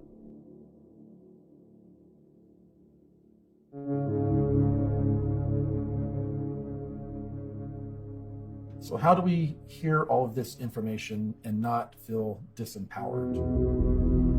How does it not feel hopeless? Well, I look back when I start to feel hopeless to the reports of legitimate ET contacts that have occurred in the 40s, 50s, and 60s. In all of those reports, the ETs asked 2 things: grow spiritually or expand your consciousness, and demand the release of suppressed technologies from your governments. Those are the 2 things that we can focus on. If we begin to organize and demand the release of suppressed technologies, they will have no choice. If we focus inwardly on whatever our religion is, becoming the best human being that we can, and expanding our consciousness beyond our comfortable belief systems, when we do those 2 things, we are going to gain the freedom that we desire. I started realizing that the cabal or the Illuminati or whatever you want to call them, they keep us fighting with each other intentionally because they know that the potential in our unified consciousness, should we ever come together and stop fighting with each other, is extremely powerful. And they have been using that energy against us, like farming and managing our consciousness in such a way that we spin out a version of reality from the thoughts they program into us that makes the Matrix, just like in the Matrix films. And so we have made the Matrix that's our prison. We made it from our consciousness and our thought that's been managed, farmed, programmed, and controlled. And if that's true, then we have the power within ourselves to come together and stop fighting with each other and remake the world. And emotion is key. We're not taught anything about how to deal with our emotions in this world. It's like a big black hole, and we just spurt emotional energy all over the place like an out-of-control garden hose. You know, would we waste money like that in most cases? Would we waste gasoline in our car that way? No. Well, we need to look at our emotional energy the same way, because that's the big key. And we have powerful emotions as human beings, and that means a lot of emotional power. But the only way we can wield it is to come together and find our commonalities and build on those, and stop looking at our ideologies that might divide us and our beliefs that might divide us. We've got to come together. We've got to focus on the fact we're all human beings. We all have hearts and souls and conscience. And we need to look at what brings us together, and then we need to take the emotional energy of that love and connection and make that really, really powerful, and then release it intentionally in waves of consciousness, energy, and power that can remake this world and the matrix it's based on in ways that we want for ourselves, for our children, for our grandchildren, for all the animals in the environment. We can remake it just through the power of consciousness. We can get full disclosure just through the power of consciousness. But we can only wield this energy together, and we can only wield it with love for each other and the planet. We're at the early stages of this movement, and every movement, you know, whether we're talking about the civil rights movement, the abolition movement, you know, the women's rights movement, it's always, once it reaches a kind of like a critical mass, then the political changes happen. So this is a very, very compelling story. I do believe that it's time for all of us to take a stand. We cannot simply step back and allow all these things to happen. Even if we don't fully believe everything that the people in this movie and other insiders like them have been saying, it's worthy of our consideration. Can we really afford to be so ignorant as to turn our backs on this information? We don't have the time to sit around and argue about whether this information is true. The planet is dying. We have economic collapse. We have mass starvation. We have the largest mass extinction since the collapse of the dinosaurs. Our ecosphere is collapsing. We see the lack of water. We see ever-increasing global temperatures, and no one really is doing anything about it. The entrenched power structure stays the way it is. We're still burning fossil fuels. We're still not getting access to these amazing technologies. If we do get full disclosure, now the dam breaks. Now we're in a totally new reality, which very well could be the golden age that was promised to us in so many different ancient teachings and traditions. I do believe that in our lifetimes we will see the full disclosure of the so-called forbidden technology. We will become a truly galactic civilization, and we will do this with the cooperation of people in the military, people in the intelligence community, people who were working for the cabal and have decided to break away from all that, become insiders, and be the change that we want to see in the world. This film is an embodiment of that global movement. This film is the red pill that wakes you up to what's really going on in the world. They do not have the staff to fight us. The cabal is losing. We are on the winning side of history. We are moving forward step by step, and at some point this is all going to break open. So when we raise consciousness, when we come together as a group, when we create this initiative, when we define what we want, by having that be our state of mind, we are literally transforming this planet into the golden oasis that it was always supposed to be, and the breathtaking future that we have been hearing about from so many ancient traditions. Whether you want to call it ascension, the golden age, whatever it is, I do believe it's possible, and it is up to us to co-create this amazing reality. Power in defense of freedom is greater than power in behalf of tyranny and oppression, because power, real power, comes from our convictions, which produce uncompromising action. Every daring attempt to make a great change in existing conditions, every lofty vision of new possibilities for the human race has been labeled utopian.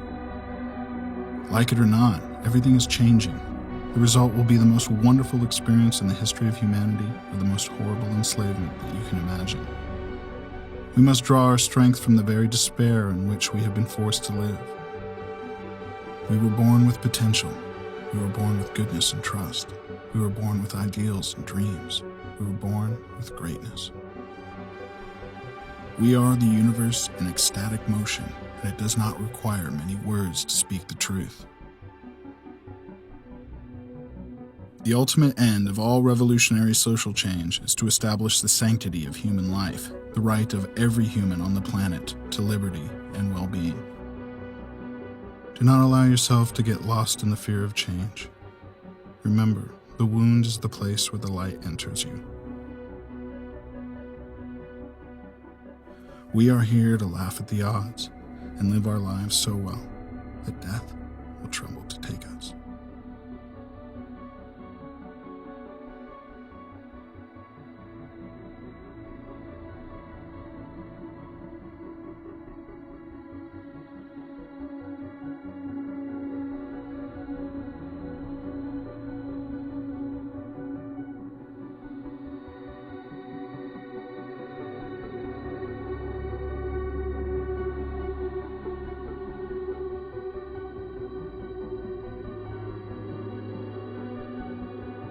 Very importantly, I'm hereby directing the Department of Defense and Pentagon to immediately begin the process necessary to establish a Space Force as the 6th branch of the armed forces. That's a big statement.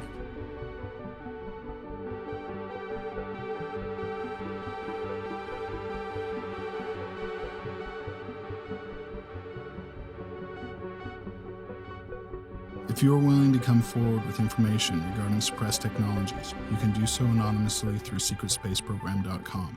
We have end-to-end encrypted communication options available and a Tor site that supports dead drops of any file types.